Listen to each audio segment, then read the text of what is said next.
Hello everyone, this is Michael from Ancient Greece Revisited, and we're back with a kind of a film review. We recently reviewed Netflix Chaos, and suffice to say it didn't fulfill our greatest expectations, although it had a few saving graces which we're reviewing on that video if you're interested. Today I would like to talk about Troy, a Hollywood production starring Brad Pitt as the famous hero Achilles and Eric Bana as his arch-enemy Hector. It's obviously a take on Homer's great epic poem, the Iliad, which together with the Odyssey really formed the backbone of ancient Greek culture. The ancient Greeks never had something by way of a Hebrew Bible, but they did have the epics of Homer. And one philosopher that we like to mention, Cornelius Castoriadis, said that the Greeks never really read Homer. They drank him together with their mother's milk, right? You can imagine that scene back in ancient Greece. A young mother, probably in her early 20s, cradling her son and singing verses of Homer. Perhaps not the most violent and explicit, but nonetheless, the Greeks really grew up with his poems. Homer was mentioned as the poet sometimes, and everyone knew who they meant, right? So obviously, having said all that, the film is definitely not like reading the original epic. That I must make clear. But I'm somewhat relaxed when it comes to films and creative work in general. We are in the process of producing creative work, and we know how difficult it is. So I'm not someone who tries to poke holes in every little detail that they might have missed. I'd like to see the artwork as a whole and ask the question of, does it stand the test? In this case, the test should be, is it portraying something authentic in relation to Homer's epics, right? And the answer is kind of. So this is what I want to talk about, right? So the film was a commercial success, and it was even nominated for Best Costumes in the Oscars, which is interesting because the era that the film tries to portray is not really clarified. Homer wrote his poems in the middle of the 8th century.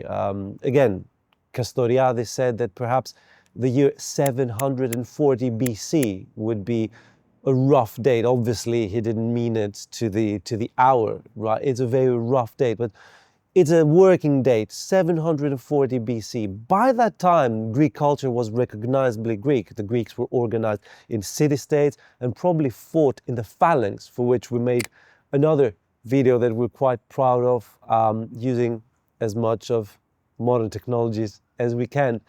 But the epics of Homer portray a different world, a world that he perhaps heard from his grandfathers.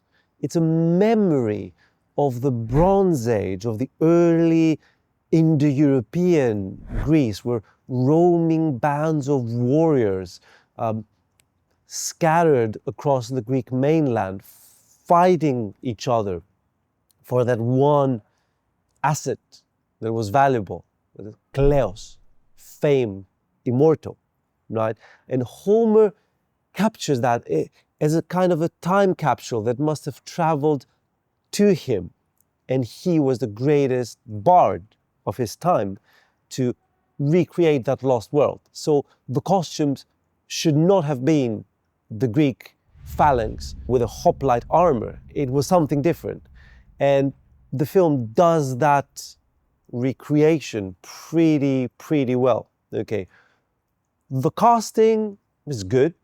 I think that Brad Pitt carries the role of Achilles. It was just on the tip of his age, being I think 40 years old, and Achilles must have been a 25, 26, 27-year-old man, but it's fine. He's a very youthful 40-year-old Of course, as you might have noticed for myself, once you have children, you kind of age exponentially. So Brad Pitt, finally, thankfully, he aged, but he was just at the cusp. So he was a good. And Eric Bana Hector carries that role.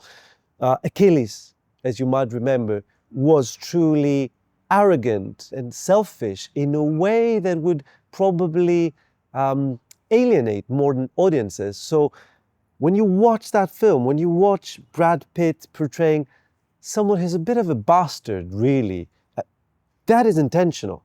You should feel alienated by Achilles. And that alienation should help to deepen the question of what is it that we're missing, we moderns today, what is it that we're missing, that we cannot understand how the ancient Greeks cried tears when hearing the fate of Achilles. It's not something that a modern audience could empathize. And that's good. You should stay in this uncomfort. No portrayer of Achilles should try and portray him as more noble than perhaps he was. He was noble, but he was noble under the nobility of a different age. And that gap should remain open.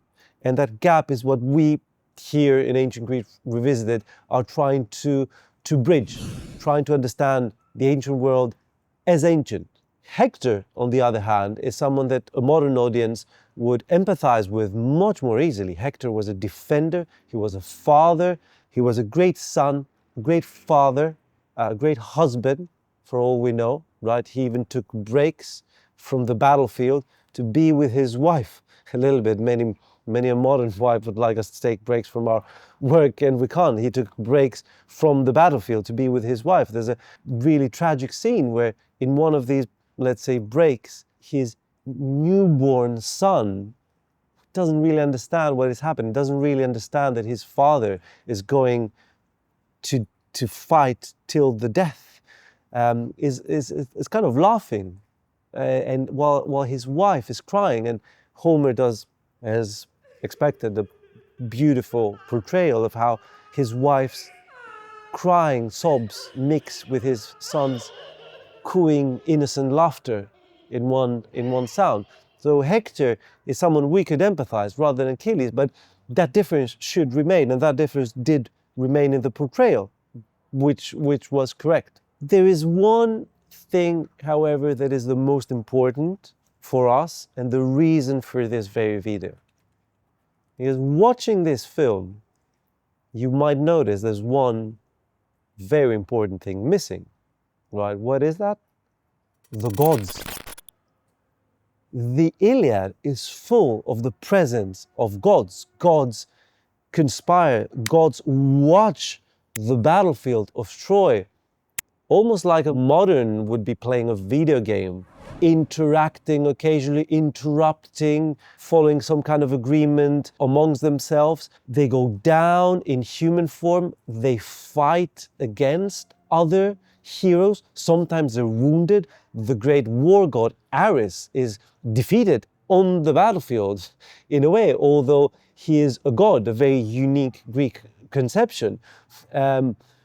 Hera, Athena, they all go in and out of the battle, tipping, influencing. Let's not forget that the whole epic begins when the god Apollo is being dishonored because the daughter of one of his priests was being abducted. And that's kind of the catalyst for the whole story. So the presence of the god is intense throughout the epic and important in the plot, but it's totally missing from the film.